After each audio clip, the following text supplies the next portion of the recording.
आज हम movie explain कर रहे हैं घोस्टबस्टर आफ्टर लाइफ, जहां पर सालों से कैद एक पावरफुल मॉन्स्टर आजाद हो जाता है और उसको पकड़ने के लिए आते हैं कुछ यंगस्टर्स। मूवी के स्टार्ट में हम फेमस घोस्ट हंटर डॉक्टर इगोन को देखते हैं, जो किसी पुरानी माइन से घोस्ट को ट्रैप कर ला रहे थे। तभी एक अजीब सी पावर उनकी गाड़ी पर अटैक करती है, मगर बैलेंस बिगड़ने की वजह से उनकी कार का एक्सीडेंट हो जाता है और एक्सीडेंट की वजह से उनकी कार उल्ट जाती है। लेकिन डॉक्टर इगोन किसी तरह अपनी कार से बाहर आ जाते हैं और वो अपने घर की तरफ जाने लगते हैं। लेकिन रास्ते में डॉक्टर इगोन ने कई ज्यादा ट्रैप्स को लगाया हुआ था। अब डॉक्टर इगोन घोस्ट पकड़ने वाली मशीन को चला देते हैं, मगर घोस्ट पकड़ने वाली मशीन अचानक खराब हो जाती है।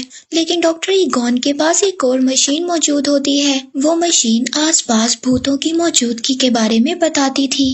तभी वहाँ पर धुएं में से एक अजीब सा घोस्ट सामने आता है और वो घोस्ट पावर डॉक्टर इगोन को मारकर दोबारा माइंस में चली जाती है। इसके बाद सीन शिफ्ट होता है शिकागो की तरफ, जहाँ पर हम डॉक्टर इगोन की बेटी कैली को देखते हैं, जो अपने 2 बच्चों ट्रेवर और फीबी के साथ रहती थी। तभी दरवाजे पर मकान मालिक आता है और वो कैली से घर का रेंट मांगता है। कैली उस मकान मालिक को कहती है कि कुछ दिन पहले ही उसके फादर की डेथ हुई है और उनके माली हालात बहुत ज्यादा खराब हैं। लेकिन मालिक मकान कैली की एक बात को भी नहीं सुनता और वो उन लोगों को घर से निकल जाने का कहता है। इसके बाद कैली अपने दोनों बच्चों को लेकर अपने फादर के घर चली जाती है, जहाँ पर प्रेजेंट ही में उसके फादर की डेथ हुई थी। कैली अब ये सब अपने बच्चों को बताती है। फीबी और ट्रेवर घर के इर्द गिर्द अजीब चीजों को देखकर काफी ज्यादा हैरान होते हैं। कैली अब उस घर के दरवाजे पर पहुंचती है, लेकिन कैली के पास कीज नहीं थी। अब कैली फीबी को दरवाजा खोलने के लिए कहती है।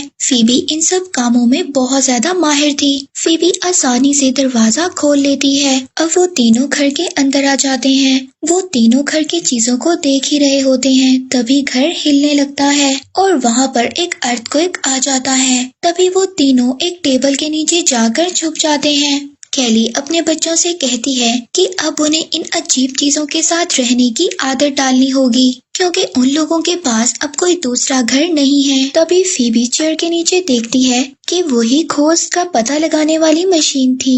वो उसको उठा लेती है। तभी वहाँ पर डॉक्टर इगोन की पुरानी फ्रेंड आती है, जो कि घोस्टबस्टर टीम की असिस्टेंट थी। वो उनको बताती है कि विल में उनके नाम इस घर के अलावा और कुछ भी नहीं है। आगे वो लोग एक कैफे में जाते हैं, जहाँ पर ट्रेवर एक लड़की को देखता है। वो लड़की कैफे में काम करती थी। अब ट्रेवर उस लड़की को देखकर काफी ज्यादा इम्प्रेस होता है और वो भी कैफे में जॉब करने लग जाता है। कैली फीबी को समझाती है कि अब उन लोगों को यहीं पर रहना पड़ेगा और उसे भी यहाँ पर कुछ दोस्त बनाने चाहिए। अब रात को फीबी के रूम में रखा हुआ मीटर ऑन हो जाता है और उसमें लाइट्स जलने लगती हैं और विंडो के पास रखी हुई चेस नीचे गिर जाती है। अब फीबी को ये सब बातें बहुत ज्यादा अजीब लग रही थी, लेकिन वो चेस को ठीक कर दोबारा टेबल पर रख देती है। दूसरी तरफ ट्रेवर भी चीजों को चेक करने के लिए बाहर जाता है, जहाँ पर गैराज में उसको घोस्टबस्टर की पुरानी गाड़ी मिलती है। सुबह जब फीबी उठती है तो वो देखती है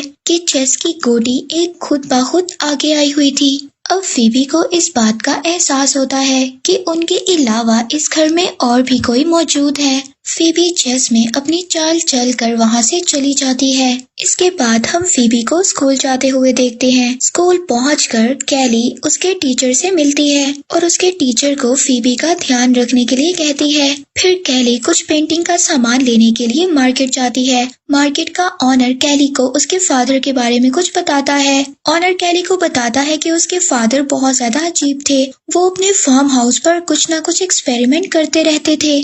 उधर दूसरी तरफ फीबी की फ्रेंडशिप एक लड़के से होती है, जिसको सुपरनेचुरल चीजों को रिकॉर्ड करने का बहुत शौक था। तभी वहाँ पर एक बार फिर अर्थक्वेक आता है, लेकिन फीबी देखती है कि वहाँ पर किसी को भी कोई असर नहीं होता। फीबी के टीचर उसको बताते हैं कि ऐसे अर्थक्वेक यहाँ पर आते रहते हैं और वो भी इन पर काफी ज्यादा रिसर्च कर रहे हैं। स्कूल के बाद फीबी का फ्रेंड उसको एक जगह पर जाने के लिए कहता है। फीबी का फ्रेंड उसको बताता है कि वो जगह बहुत ही ज्यादा अमेजिंग है। फीबी का दोस्त उसको पुरानी माइंस में लेकर आ जाता है। वो फीबी को बताता है कि पहले यहाँ पर बहुत से लोग काम करते थे और फिर आहिस्ता आहिस्ता वो लोग गायब होना शुरू हो गए। इसके बाद फीबी घर आ जाती है वो खड़ा कर देखती है कि चेस खुद ब खुद चल रही है और ये बात वो समझ आती है कि यहाँ पर कुछ ना कुछ गलत है। और तभी वहाँ पर रखा हुआ मीटर ऑन हो जाता है और उसमें लाइट्स जलने लगती हैं। वो मीटर फीबी को उसके ग्रैंडपा की चेयर तक ले आता है। फीबी उस मीटर को फॉलो करते हुए एक जगह पर पहुँचती है। उसको वहाँ पर एक अंडरग्राउंड दरवाजा मिलता है। हम देखते हैं कि फीबी अगले दिन डॉक्टर ईगॉन की ट्रैप मशीन को स्कूल ले जाती है। फीबी के टीचर उसको देखकर बताते हैं कि ये असली खोज ट्रैप मशीन है और इन सब के बारे में उसके टीचर फीबी से पूछते हैं। फीबी अपने टीचर को बताती है कि ये सब चीजें उनके ग्रैंडपा की हैं। फीबी के टीचर उनको एक वीडियो दिखाते हैं और बताते हैं कि आज से 20 साल पहले खोज बस्टर की एक टीम हुआ करती थी और ये मशीन उन्हीं खोज बस्टर्स की है। फीबी को यहाँ पर पता चलता है कि उसके ग्रैंडपा एक खोज बस्टर थे।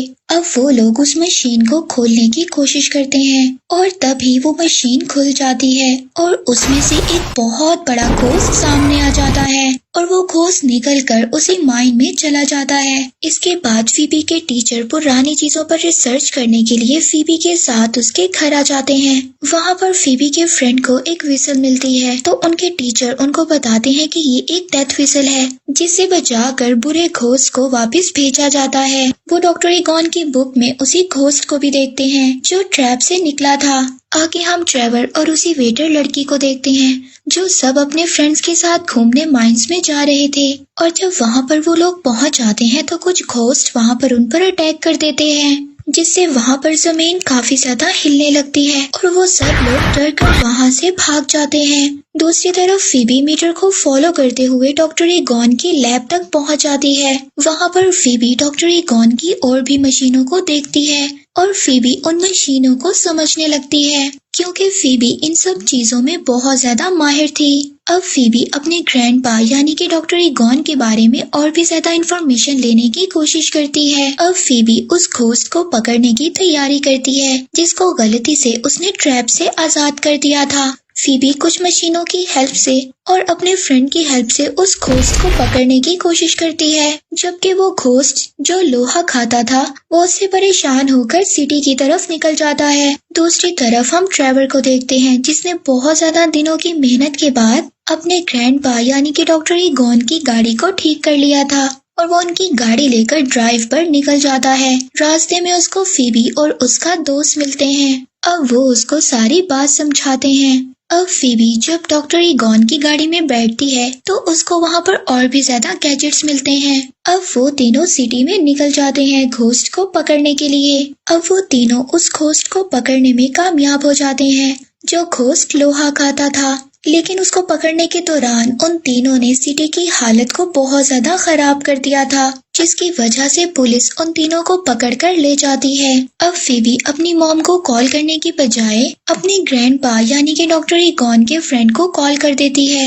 वो डॉक्टर ईगॉन के दोस्त को उनकी मौत के बारे में भी बताती है। डॉक्टर ईगॉन के दोस्त फीबी को बताते हैं डॉक्टर ईगॉन की डेथ तभी हो गई थी जब घोस्ट बस्टर टीम अलग हुई थी, लेकिन तभी टाइम खत्म हो जाता है और पुलिस वाले फीबी से फोन ले लेते हैं और तभी वहाँ पर कैली और फीबी के टीचर आ जाते हैं उन सबको छुड़वाने के लिए, लेकिन पुलिस डॉक्टर ईगॉन के सामान और गाड़ी को अपने पास ही रख लेती है। नेक्स्ट सीन में फीबी अपनी मॉम से पूछती है कि उन्होंने उसके ग्रैंडपा यानी कि डॉक्टर ईगॉन के बारे में सच क्यों नहीं बताया। कैली फीबी को बताती है कि उसके फादर इन कामों में आकर अपनी जिम्मेदारियों से भागना चाहते थे और ये सब बताने का कोई भी फायदा नहीं था। दूसरी तरफ फीबी के टीचर को छोटे छोटे घोस्ट नजर आते हैं जो कि मार्शमैलो से बने हुए थे।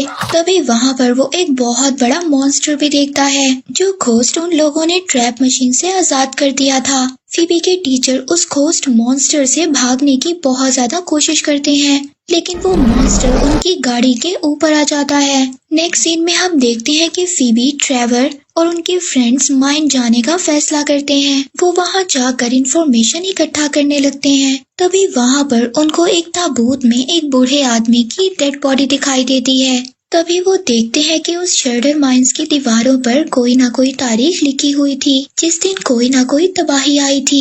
उन लोगों को दीवार पर करीब की तारीख भी नजर आती है यानी कि 2021। इस साल में भी कुछ होने वाला है। तभी हम देखते हैं कि वो बूढ़ा आदमी जो ताबूत में बंद था वो अचानक जिंदा हो जाता है, जिसे देखकर सभी बच्चे बहुत ज्यादा डर जाते हैं। अब फीबी इस बात को डिसाइड करती है। उसके ग्रैंडपा बिल्कुल ठीक थे। वो डिसाइड करती है कि वो ये सारी बात अपनी मॉम को बताएगी। दूसरी तरफ कैली उस मीटर को फॉलो करते हुए अपने फादर के लैब तक पहुंच जाती है, जहां पर वो देखती है कि उसके फादर ने उसकी सभी पिक्चर्स को लगाया हुआ था। तभी कैली को इस बात का एहसास होता है कि उसके फादर उससे दूर जरूर थे, लेकिन वो उससे बहुत ज्यादा प्यार करते थे। तभी हम देखते हैं कि एक घोस्ट अचानक से कैली पर अटैक कर देता है। ये वही घोस्ट मॉन्स्टर था जिसने डॉक्टर ईगॉन को भी मारा था। अब उस घोस्ट ने कैली पर कंट्रोल कर लिया था। बच्चे जब घर आते हैं तो कैली की हालत देखकर बहुत ज्यादा डर जाते हैं। और दूसरी तरफ सिटी दोबारा से हिलने लगता है,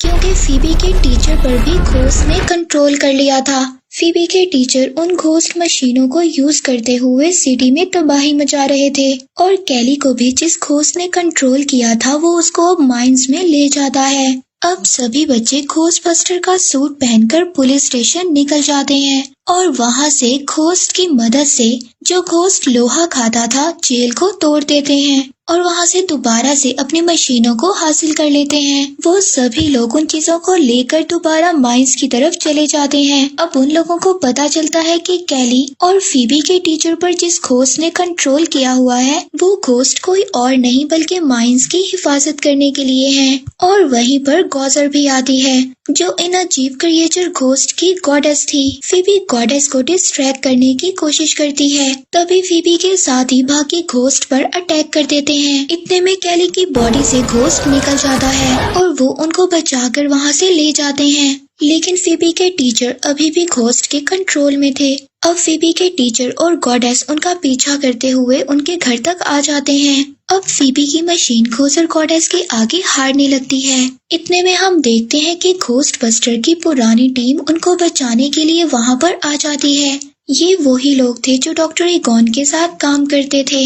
वो सभी लोग घोस्टबस्टर्स होते हैं, मगर वो लोग भी गॉजर को हरा नहीं पाते। तभी फीबी की हेल्प करने के लिए डॉक्टर ईगॉन यानी कि उसके ग्रैंडपा वहां पर आ जाते हैं। अब वो सब लोग मिलकर गॉजर पर अटैक करते हैं और जब वो लोग सब मिलकर गॉजर पर अटैक करते हैं तो वो लोग कामयाब हो जाते हैं और फीबी का फ्रेंड भी मार्शमैलो मॉन्स्टर्स को मार देता है। तभी ट्रेवर को एक आइडिया आता है। वो अपनी गन से दोबारा से मशीन को एक्टिवेट कर देता है, जिसकी वजह से फील्ड में लगे ट्रैप दोबारा से एक्टिवेट हो जाते हैं। कैली वहां पर लगे स्विच को ऑन कर देती है और गोजर के साथ साथ बाकी घोस्ट मॉन्स्टर्स भी उस मशीन ट्रैप में कैद हो जाते हैं। अब डॉक्टर ईगॉन के दोस्त भी उनसे माफी मांगते हैं और कैली अपने फादर की